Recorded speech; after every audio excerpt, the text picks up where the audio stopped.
Marshall. President Biden was back on the campaign trail. We talked about it earlier, trying to drum up Democratic support at two events in Tampa. With the goal of flipping the state come November, we thought it would make sense to check in, ask what is on the mind of voters in Florida. The president talking a lot about reproductive rights and things of that sort. Taking the lead there. So let's begin tonight with conservative political commentator Jay Oliver with us. Jay, we know the Supreme Court in Florida upheld that 6-week abortion ban. The Biden campaign motivated to take back the state now, the Sunshine State in play, according to Biden officials. And abortion is also on the ballot in the form of a referendum. The last time that happened was 2012, and Obama won the state. Are you worried about it now? No, I think Florida's pretty much standing pretty firm as far as the abortion issue. You know, it's interesting looking at different polls. 1 in 8 voters actually think that abortion is a top issue. I think most people, especially in the state of Florida, feel that immigration and the economy are 1-2. Abortion is down the list. Nonetheless, it is a top flight issue as far as how Democrats can certainly do a little catch up, earn some points.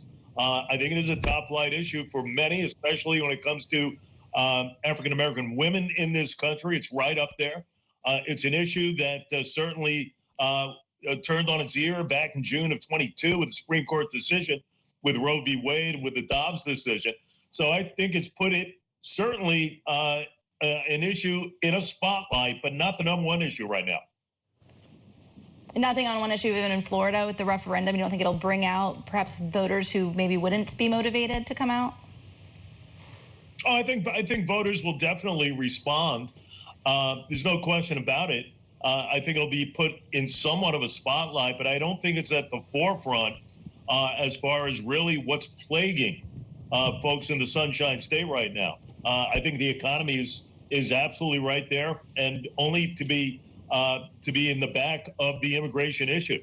I think that's still 1-2, and abortion still lurks in the background, still an issue, but not certainly top flight. Jay, we like to get the thoughts of conservatives and liberals on this show and people in the center. So there is this growing indication that RFK Jr. may throw a monkey wrench into the plans of maybe both candidates. He pulls in 13% support in that brand new NBC poll. And you hear him saying things like, I'm going to put the whole government budget on blockchain. I don't even know what that means, but it's way out of the mainstream. Why is that resonating with 13% of people? Well, I think RFK Jr. is his own self, right? We know him to be kind of a character in this whole situation. Without question, he has used the blockchain situation regarding cryptocurrency. I think it's about more transparency. He wants to make sure that the American people know every step of the way as far as everything is concerned. I don't think it will work. I don't think it would come to fruition in a very positive way. I think it'll be a little complicated for those who want to kind of gather the data and see up close exactly what is contained. But I think RFK right now, RFK Jr. is just trying to score some points here. He's trying to kind of take it away a little bit, being an independent. Listen, ran on the Democratic side. No, he was not going to get a lot of traction. And therefore, as an independent now, he is just trying to make a splash in some sort of way. So he's going to use any type of verbiage as in the blockchain situation to that point, in order to score some points. There is something to you can go your own way, right? But why does it seem like the third-party candidates tend to be out there? You got the Jill Stein, you have the Cornel West, you have the RFK Jr., and a lot of Americans, they want a third party, but you know what they want? They want a normie. Why don't they ever get a normie? Listen, I agree with you. I think the American people are starving for that normie to be put in play, Chance. And listen, I don't think a lot of people are very happy with Donald Trump, and certainly not a lot of people are happy with Joe Biden right now. So they crave that choice, that other choice of common sensibility.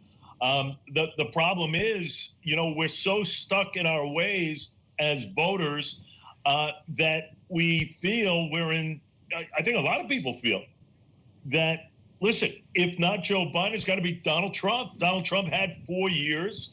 Whether you're for him or against him, He had some success. He had some faux pas as well.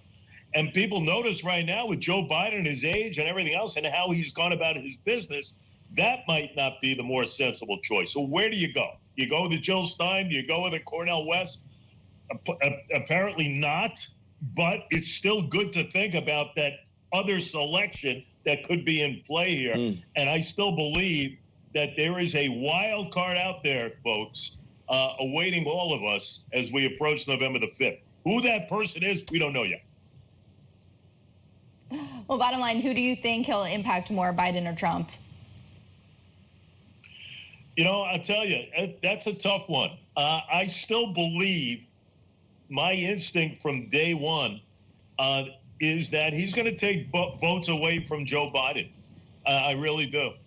I think that Donald Trump will only gain from the influx of possible voters for RFK Jr. or possible want of RFK Jr. But I think it'll hurt the situation in the White House right now in Joe Biden rather than Trump. The NBC poll opened up a lot of people's eyes to what's going on here. Conservative political commentator Jay Oliver, thank you so much. And as promised, let's bring in